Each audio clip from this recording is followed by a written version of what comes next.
Since 1986, American Girl dolls have taught millions of kids about history, empathy, and resilience. They've represented groups not typically seen in the toy aisle and taken on subjects most other toys wouldn't touch with a 50-foot slip and slide.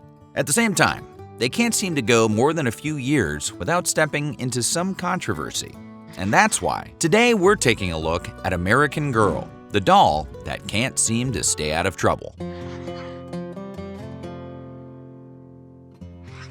The story of American Girl begins with a woman named Pleasant Rowland. Yes, that is her real name, and yes, it is perfect. Rowland was the oldest of 5 children and grew up in the suburbs of Chicago. After graduating from Wells College in 1962, she spent several years as an elementary school teacher before becoming a news anchor and reporter for KGO TV in San Francisco. She eventually moved into educational publishing, where she developed reading programs for children. By the mid-'80s, Pleasant had built a career around one central belief: children learn best when the material captures their imagination. The idea for American Girl came to her during a 1984 vacation to Colonial Williamsburg in Virginia. Rowland was struck by how powerfully the living history experience brought the past to life. She would later recall sitting on a bench in the shade, thinking about what a poor job schools do of teaching history, and wondering if there was a way to bring that history alive for kids the way Williamsburg had for her. Using $1.2 million she saved from textbook royalties, she founded Pleasant Company in 1986 and got to work making dolls. The first 3 American Girls launched were Kirsten Larson, a Swedish immigrant settling in 1850s Minnesota, Samantha Parkington, a well-to-do orphan living in the Edwardian era of 1904, and Molly McIntyre, a girl navigating life on the American home front during World War II. Each one came with a 6-book series written at a 3rd grade level, which included surprisingly difficult subjects like poverty, child labor, and war, albeit handled in ways appropriate for young readers. The company made $1.7 million in its first year and $7.6 million in its second. Given that success, over the following years, they expanded the family with characters including Felicity Merriman, a spirited girl during the American Revolution; Addie Walker, a formerly enslaved girl escaping to freedom during the Civil War; Josefina Montoya, living on a rancho in New Mexico in 1824; Kit Kittredge, navigating the Great Depression; and Rebecca Rubin, a Russian Jewish girl growing up in New York in 1914. Referring to American Girl's ability to wrap history lessons in a fun package, Rowland called the dolls chocolate cake with vitamins. And in 1998, she sold that vitamin cake to toy giant Mattel for $700 million. Since then, Mattel has sold over 36 million American Girl dolls. Before we get to the controversies, it's worth taking a moment to appreciate what American Girl actually got right, because they did get a lot right. At a time when the dominant doll options in the toy aisle were baby dolls and Barbie, American Girl offered something different: characters with inner lives, historical context, and real struggles. They introduced young readers to immigration, racial injustice, wartime sacrifice, and economic hardship through the eyes of girls their own age. For many children, these were their first brushes with those parts of American history. The dolls also made a deliberate effort to represent groups that were largely absent from the toy market. Addie Walker, for example, was the first Black American Girl doll and was introduced in 1993. This was also the first doll in the line with a different face mold, hair texture, and skin color. Josefina brought Latina heritage to the line. Kaya Atonmai represented the Nez Perce people, with American Girl working directly with the Nez Perce Advisory Board in her creation. In fact, the company consulted historians and cultural advisors extensively for each character. As a result, the Addie books alone, vetted by Black historians and written by author Connie Rose Porter, sold over 1 million copies within a year of publication, an impressive figure for book sales by any standard. Beyond the historical line, American Girl expanded to offer dolls with hearing aids, wheelchairs, crutches, and hair loss options. The Truly Me line introduced over 100 different doll variations to allow kids to find a doll that genuinely looked like them.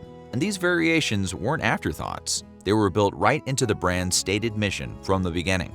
And then there are the fans. American Girl has cultivated one of the most devoted fan communities in toy history. there are adult collectors, historians, I'm responsible for ensuring the historical accuracy of all our characters' products and stories. and even a podcast called Dolls of Our Lives. Hosted by two actual historians, it explores the books chapter by chapter and received coverage in the New York Times. Not surprisingly, the brand was inducted into the National Toy Hall of Fame in 2021. There's even an unofficial stage musical. What we're saying is, the American Girl doll love is real, and it runs very, very deep. So here's the thing about trying to represent all of American history. It is very, very hard to get it right every time. And unfortunately, American Girl, for all its genuinely good intentions, has stumbled more than once. Addie Walker is one of the most meaningful and most debated dolls in the line's history. Introduced in 1993, she was American Girl's first black character, and American Girl's deliberate choice was to make her story one of escape from slavery during the Civil War. The books, written by Connie Rose Porter and vetted by black historians, were even praised for their authenticity and earned widespread acclaim. The question that has followed Addie ever since, however, is a real one. Namely, why was the first black American Girl doll an enslaved person?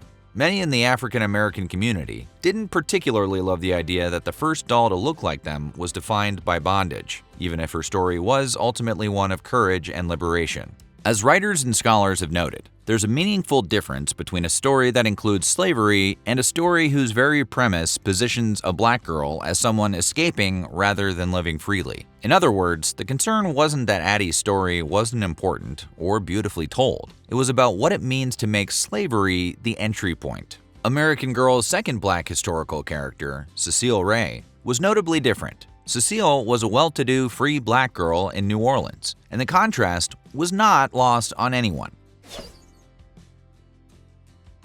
In 2005, American Girl's Girl of the Year was Marisol Luna, a dancer and the first Girl of the Year of color. She was meant to represent the Chicano-Mexican community of Pilsen in Chicago. Her book described the neighborhood as dangerous, and it featured a story about her leaving Pilsen for the suburbs. However, the residents of Pilsen, which was actually a vibrant community, weren't all that thrilled by the depiction. As a result, they protested outside the American Girl store in Chicago. American Girl responded by saying the passage had been taken out of context. The book's author, Gary Soto, however, retired from children's literature following the controversy. You can draw your own conclusions as to why. In 2009, a friend doll named Gwen Thompson was introduced as a companion to that year's Girl of the Year. Gwen's story involved homelessness. She had lived in a shelter and at one point in her mother's car. The intention was to acknowledge a real and often invisible part of American life. The problem that critics immediately pointed out, however, was that the doll cost $95. In other words, the communities most directly affected by homelessness were unlikely to ever be able to afford the doll meant to represent them. It was a bad look, and American Girl stepped back from tackling heavier social issues in their storylines for several years afterward. In 2014, American Girl announced it was discontinuing 4 characters, including Cecile Ray and Ivy Ling, the only Asian American historical doll in the collection. The company described it as a business decision to move away from the character-friend strategy, but fans didn't seem to want to move in that direction. The public, particularly Asian American and African American advocates, pushed back hard. American Girl, however, discontinued the dolls anyway. Since then, 5 more Black American Girl characters and 2 more Asian American characters have been added to the line. However, both of the new Asian American characters, Corinne, who is of Chinese descent, and Kavi, who is of Indian descent, are contemporary dolls, not historical ones. As of today, there has been no Asian American historical character released since Ivy was discontinued. The 2021 Girl of the Year, Kira Bailey, was an animal lover who visits her aunt's wildlife sanctuary in Australia. And those aunts, Mamie and Lynette, were a married same-sex couple. Conservative groups, most notably 1 Million Moms, petitioned to have the doll and its books discontinued, viewing it as attempting to normalize same-sex marriage. American Girl, however, stood by Kira and refused to pull the doll. It was one of 4 times the brand had been the target of anti-LGBTQ+ boycott campaigns, but the only one tied to a specific character. Throughout all of this runs a tension that American Girl has never fully resolved. Namely, the dolls were created to represent communities that were underrepresented and underserved, but their pricing has put them largely out of reach for many members of those very same communities.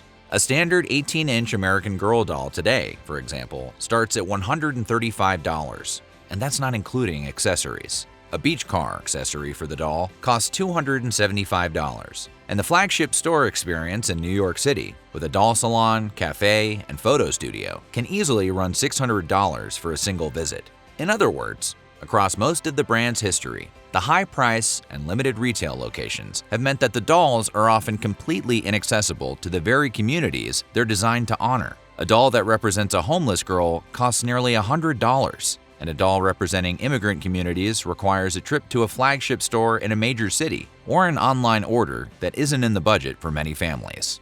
Again, it's not such a great look. American Girl turns 40 in 2026, and the brand is at an interesting crossroads. At its mid-2010s peak, the line generated over $600 million in annual sales. By 2023, that number had fallen to roughly $200 million. The brand has since posted 5 consecutive quarters of sales growth, but analysts seem to see that as stabilization rather than a full recovery. Meanwhile, the dolls continue to create new and interesting controversies. For example, in early 2026, to mark the toy's 40th anniversary, American Girl announced a new Modern Era line. The new line features updated versions of the classic characters in contemporary clothing, but the new versions are notably slimmer, a detail that has not gone unnoticed by their fan base. And the response from that devoted fan community was swift. Social media filled with reactions like, "What in the Bratz doll is this?" and "Did they snatch their waists?" And perhaps most pointedly, "Kirsten didn't endure 6 weeks on a boat across the Atlantic and lose her best friend to cholera for you to give her the Ozempic treatment and space buns." The historical dolls were always about honoring the past.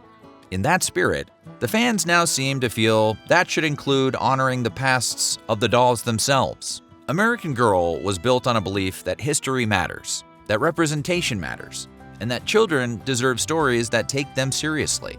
That belief is still evident in everything the brand does. Now, after 40 years, the question is whether a company can keep getting better at living up to its own ideals. And the fans are clearly watching. From a bench in Colonial Williamsburg to $36 million sold, American Girl has spent 4 decades trying to do something genuinely hard, make history interesting for kids, and make them feel like they belong in it. They haven't always gotten it right, but those who ignore history are doomed to repeat it. And if there's one thing we can say about American Girl dolls, it's that they rarely ignore history. So there's hope. So what do you think? And did you have an American Girl doll? If so, which one? Let us know in the comments below. While you're at it, don't forget to like and subscribe, and then check out some of these other videos from Weird History.